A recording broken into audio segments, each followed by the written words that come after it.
PM Modi और mark Carney की मुलाकात के दौरान भारत और कनाडा ने नए उच्चायुक्तों को नियुक्त करने पर सहमति जताई है।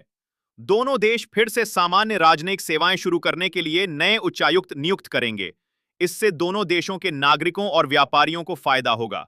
इसके अलावा दक्षिण पश्चिम मानसून बिहार, झारखंड, मध्य प्रदेश और ओडिशा के अधिकांश क्षेत्रों तक पहुंच गया है। अगले 2 दिनों के दौरान मानसून के उत्तरी अरब सागर और गुजरात से लेकर राजस्थान, मध्य प्रदेश और पूर्वी उत्तर प्रदेश के कुछ भागों में आगे बढ़ने के लिए परिस्थितियां अनुकूल बनी हुई हैं। मानसून के प्रभाव से पूर्वोत्तर के राज्यों से लेकर दक्षिण भारत में भारी बारिश हो रही है।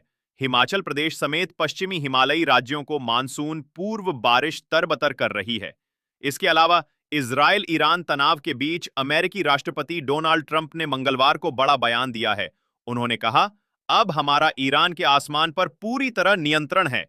उनका यह बयान ऐसे समय में सामने आया है जब इस तरह की अटकलें तेज हुई हैं कि क्या अमेरिका ईरान पर इजरायल के हमलों में शामिल होगा या नहीं। ऐसी ही देश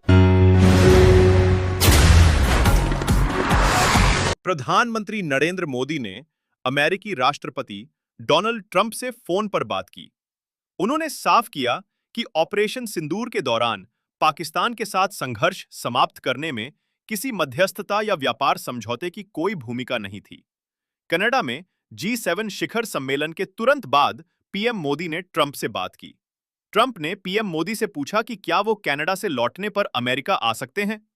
प्रधानमंत्री ने पूर्व कार्यक्रमों का हवाला देते हुए ऐसा करने में असमर्थता जताई। एयर इंडिया के प्रवक्ता ने कहा, 18 जून 2025 को दिल्ली से बाली जाने वाली एयर इंडिया की उड़ान संख्या AI-2145 को गंतव्य हवाई अड्डे बाली के पास ज्वालामुखी विस्फोट की खबरों की वजह से दिल्ली लौटना पड़ा। विमान सुरक्षित रूप से दिल्ली में उतर गया है और सभी यात्रियों को उतार लिया गया। उत्तर प्रदेश के बुलंदशहर में एक कार के पुल से टकराने और फिर पलटने के बाद आग लगने से 5 लोगों की मौत हो गई, एक घायल हो गया। वे बदायूं में एक शादी में शामिल होने के बाद दिल्ली लौट रहे। इजरायल-ईरान कॉन्फ्लिक्ट। इस्राएली सेना ने कहा कि बुधवार सुबह सुबह ईरानी मिसाइलों ने तेज अवीव को निशाना बनाया। ईरान की ओर से 2 मिसाइलें इजरायल की ओर दागी गईं। इजरायल भी ईरान पर ताबड़तोड़ हमले कर रहा है। मानवाधिकार समूह के हवाले से बताया गया कि ईरान पर इजरायली हमलों में 585 लोग मारे गए और 1326 अन्य घायल हो गए। इजरायल में ईरानी हमलों से 24 लोगों की मौत होने की खबर है। भारत कनाडा के बीच बीते साल खालिस्तानी नेता हरदीप सिंह निज्जर की हत्या के बाद से संबंध बिगड़ गए थे। तनाव यहां तक बढ़ा था कि दोनों देशों ने अपने अपने राजनयिकों और उच्चायुक्त को वापस बुला लिया था। अब पीएम मोदी और मार्क कार्नी के बीच बनी सहमति से संबंधों में नरमी आ सकती है।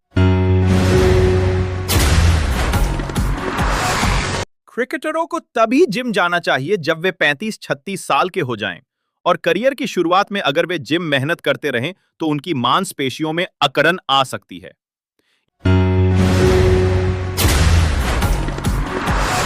भारतीय मौसम विज्ञान विभाग IMD ने बताया कि दक्षिण पश्चिम मानसून उत्तरी अरब सागर और गुजरात के कुछ और हिस्सों और विदर्भ के शेष हिस्सों, मध्य प्रदेश के अधिक हिस्सों, छत्तीसगढ़ के अधिकांश हिस्सों, ओडिशा के शेष हिस्सों, झारखंड के कुछ हिस्सों, पूरे गंगा के मैदानी पश्चिम बंगाल और उप हिमालयी पश्चिम बंगाल के शेष हिस्सों और बिहार के कुछ हिस्सों में आगे बढ़ गया है।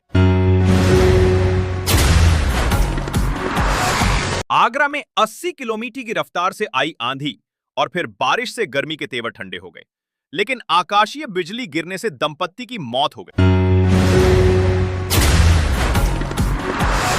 पश्चिम एशिया में इजरायल और ईरान के बीच बढ़ता तनाव तीसरे विश्व युद्ध की ओर साफ संकेत कर रहा है। ऐसे में इस तनाव का असर अब भारत पर भी पड़ सकता है, जहां इस बढ़ते संघर्ष से भारत की वैश्विक इंटरनेट पहुंच प्रभावित हो सकती है। वहीं अरब सागर के नीचे बिछी फाइबर केबलों पर भी खतरा मंडराने लगा है।